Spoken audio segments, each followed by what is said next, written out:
Hey guys, it's Ross going on the Space Couch today. I'm going to be reviewing this, V.E. Schwab's A Darker Shade of Magic. Now, the premise of this book is that there are 4 universes. There's Red London, where magic and life thrive. Grey London, which is actually our universe in the time of George III, and magic does not exist there. There's White London, which is being drained of its magic, and as a result, it's a murderous society where people try and steal your blood. You know, the blood is the life after all, to try and perform little bits of magic if they can. And of course, it's ruled by a pair of psycho twins.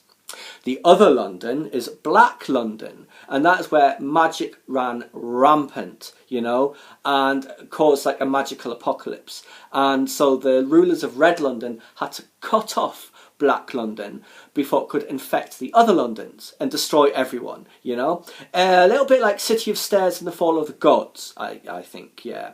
So these 4 universes, all they have in common is London, you know. The river's only called the Thames in one of them, ours obviously, and there's no Britain as such to speak of in the non-Grey Londons. For instance, in Red London, English is actually the language of the aristocracy and the royal family, and the city is the centre of a continent-wide empire. You know, the river is the source of magic and it's red, hence the name Red London, and the light is all red, and that is where magic comes from.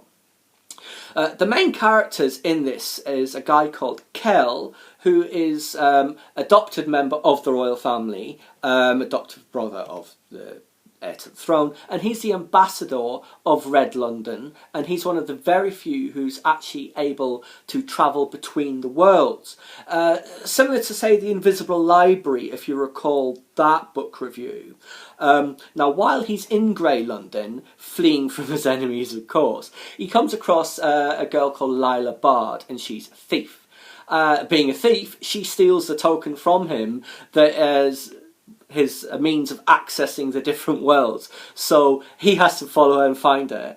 And eventually, she wants to be a pirate, basically. But obviously she's in trouble. There are people after her. So she manages to convince him to take her with him, even though you're really not supposed to take anyone else or anything between the worlds. Once you take something from, say, one London to another, that object becomes a token that will allow you access back into that world, you know? Yeah, it's good though.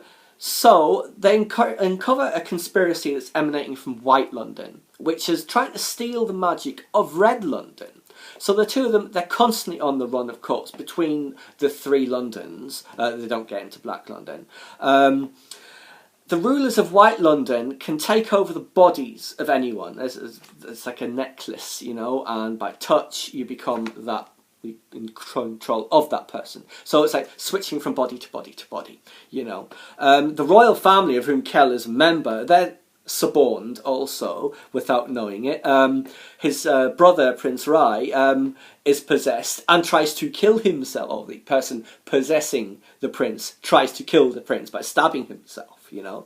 And it all comes, of course, to a big climax. Seemingly hopeless situation for Lila and Kell, trapped in the royal palace in White London, facing off against the evil twins. Excellent book, thoroughly enjoyed it. One of the better books I've read recently, along with Buried Life and City of Stairs, and in that same sort of mould, and that the city is itself a major character, which I believe is true in the books of China Meeville, but I've not read any of them, so you'll have to let me know if that is the case. The descriptions of the different Londons are very interesting, not just the similarities, but the actual differences. For instance, there are buildings, and it's like a tavern, that is in the same spot in each of the Londons, but it'll have a different name, so it'll be like the King's Head, the Queen's Arms, I don't know, the Spotted Frog, for instance, you know. And those are the places where you can travel in between the different Londons if you are one of these travellers. The ending leaves it wide open for follow-on novels, and I'm sure that's going to be. I very much look forward to it. There's a lot to be explored in this set of universes, and in fact, for instance, we only ever really hear about Black London. We never actually see it, you know.